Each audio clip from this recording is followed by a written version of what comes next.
And in terms of demographics, I don't know if anybody's seen any differences around age groups. So there's famously Dame Judi Dench, she's getting into TikTok. I don't know if Gordon Ramsay now says TikTok is his preferred channel, and he's on it all the time. So I don't know if any of you have seen any difference in demographics and how that's changed over the last 12 months. So I don't know, Dan, or what have you seen around demographics? Yeah, I think it's clear. I think there's a couple of ways to think about this. I think it's always, we don't want to fall into the trap of kind of shoehorn social to Facebook and Instagram, because every report you read with Facebook and Instagram shows that the older demographics is increasing, but effectively it's because we've hit critical mass. That's the only people that are left on the platform. But actually, from a targeting perspective, like when we look at it and think about it, like what I will say from a paid social perspective and the brands and clients we work with is that a lot of those systems, a lot of those platforms are getting much more advanced in their targeting capabilities, both segmentation and targeting capabilities, which allows you to put the right message in front of the right people, whatever the demographic is. I think often we fall in the trap of thinking about Facebook and Instagram from a social advertising and targeting perspective. They obviously are the behemoth and have very advanced targeting features. But increasingly so, we've got a lifestyle retail client sells furniture, where all of their success is coming from Pinterest and Pinterest advertising. It's an extremely cost-effective platform. We're achieving £2-3 CPMs versus a £10 CPM. So it's we're driving 3 times the volume of traffic, and you can get very, very granular on your demographic and psychographic targeting. So there are a lot of these platforms that have the ability to get in front of demographic and psychographic attributes to the nth degree.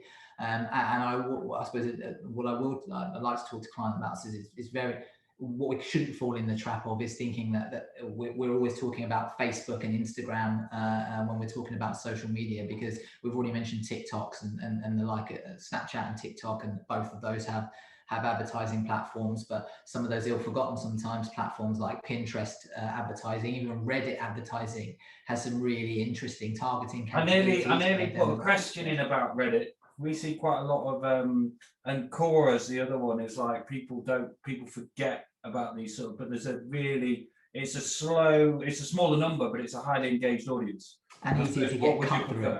Yeah, exactly. So less saturated, more targeted to a particular audience, and allows you to be more creative with your content, and really kind of understand kind of what people are trying to consume, the type of content they're trying to consume, and what they'll find value and valuable, and then actually use the targeting capabilities that those platforms offer you to get in front of those demographics, whatever they might be within those. Because if you have a tech audience, then there is still value in Twitter and advertising or Reddit advertising. And Jennifer, have you seen the same in America around?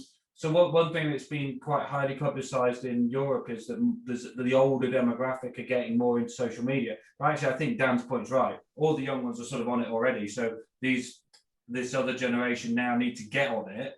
I hadn't really thought of it that way, but you're probably right, Dan, and you're definitely into the data a lot more than I am. So what's your view, Jennifer, about audiences, and are you seeing it expanding out?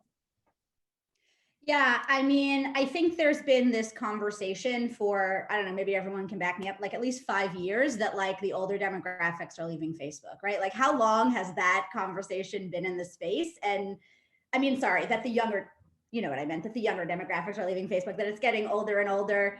And look, like, is there some truth to that? I'm sure, like nobody really wants to like hang out where their like parents are, and like parents are definitely hanging out on Facebook. But what I know to be true at the end of the day is, in terms of the work that we do for our clients and the results we've delivered for our clients over the last 5 years, even inside of that conversation, working with hundreds of businesses, there hasn't been any like dramatic shift in the results that we're able to deliver. Like, so basically, I think what I would determine from that is, if there is any change to the demographics, it's not large enough to like ultimately impact everything or anything. I think to a certain extent, like Facebook and Instagram are almost too big to fail.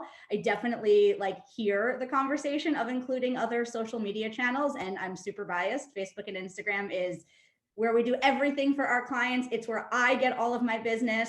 I literally feel like an old person if I open up like Snapchat or TikTok. I truly like just nothing. It's like so not for me.